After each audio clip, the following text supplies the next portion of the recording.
Shabbat Shalom, Chodesh Tov. This past week was the second yurtzeit for my mom's mom, my Gramma Fay Zalman. I've thought a great deal about Gramma Fay this week, especially as we focused on Parshat Noach, the narrative around Noah's Ark. God recognizes that the world had become violent, harmful, and God instructs Noah to build a teva, meaning an ark, because Noah and his family are the only hope for humanity. The world is then blessed with a new beginning. At the beginning of the book of Exodus, Sefer Shmot, Egypt descends into a violent, harmful society, and one woman named Yocheved takes her baby son and builds a teva, the same word, an ark, albeit a smaller ark, because she senses that her son Moses, is the only hope for humanity. The Jewish people and the entire world are then blessed with a new beginning. At the end of the Shoah, the Holocaust, after Europe had spiraled down into an unparalleled level of violence and destruction, my Papa Nathan and Gramma Fay boarded a teva, a ship, with their baby daughter, my Aunt Helene, and set sail for America. It was an experimental ship called the Sturgeon General, and it was the only one of its kind to bring immigrants through the port city of New Orleans. They and the immigrants who came along with them offered new hope for humanity, and they brought blessing to my family, the Jewish people, and the world. And she not only brought blessings to her family, Gramma Fay brought blessings to people around her entire life.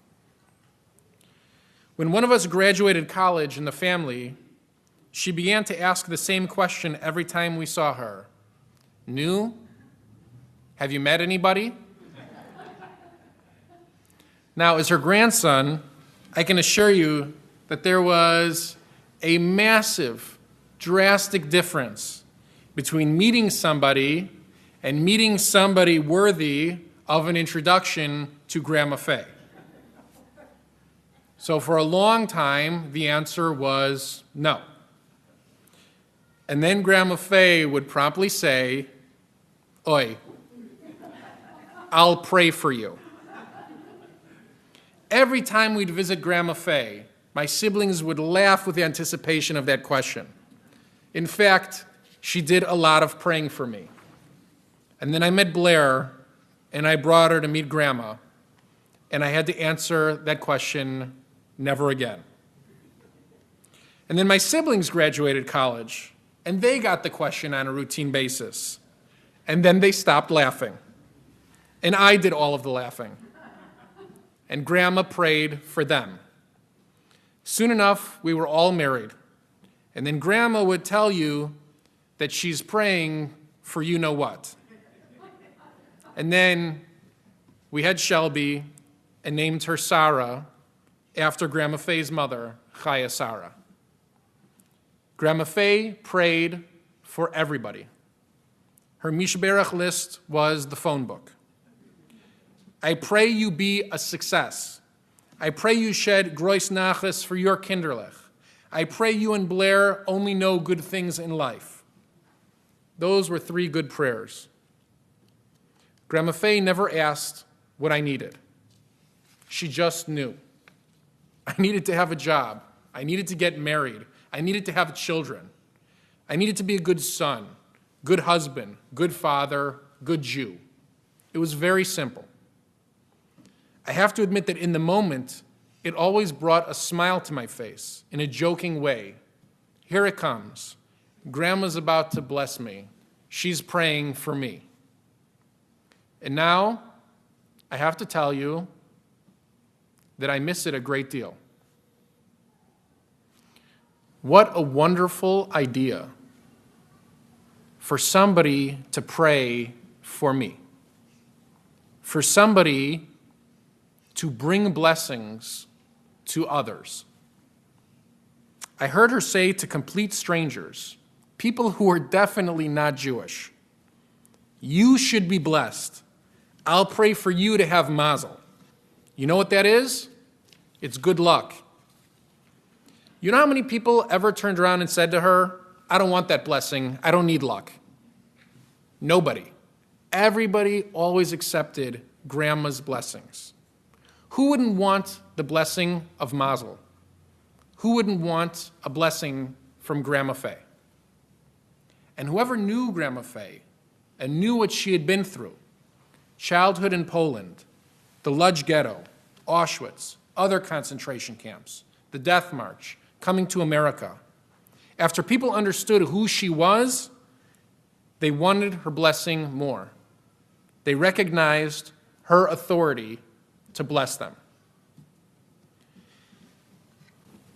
After Noah and his family survived the flood, God blesses them. And I'll translate God's blessing through his emissary of Gramma Fay for all of you this morning. The Torah reads, Pru orvu umil'u et haaretz. Be fruitful and fill the earth. As Grandma would say, get married, make lots of babies. Umorachem v'chitchem yeh al kol chayat haaretz. And the fear and dread of you will be on all animals. She would say to us, be safe. Kol remes asher hu chay lachem yeh l'ochla. Every living thing can be food for you. I can still hear her say, eat, eat, enjoy. Ach basar benafsho damo lo tochelu.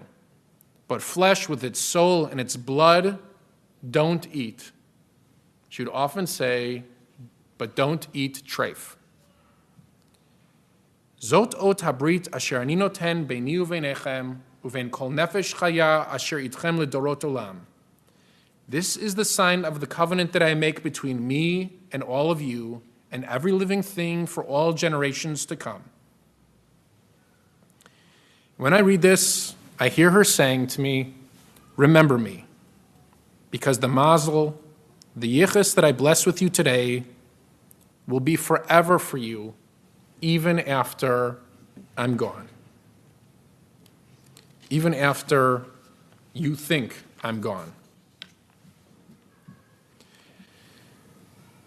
Blessings last forever. We all experience tragedy. We all feel heartache. And we all have the ability to hold one another up and say, I know what you need because I have been there. I have stood where you're standing right now, and I bless you with my understanding of what you need in the next step. In Parshat Noach, God's blessing in the form of a rainbow, that blessing lasts forever. And every time we see a rainbow, we sense the wonder and the divine. And every time I sense the divine, I sense Gramma Fay. And I remember and I feel her blessings on me. May all of us learn from the example of Gramma Fay and pray for one another and pray for all of Klal Yisrael and everybody else, even bank tellers and supermarket employees that we don't know personally. And may the memory of Gramma Fay, Feigereisel bat Yitzchak Eliash v'Chaya Sarah, continue to be a blessing for our family, for this community, for the entire Jewish people. And let us say, Amen.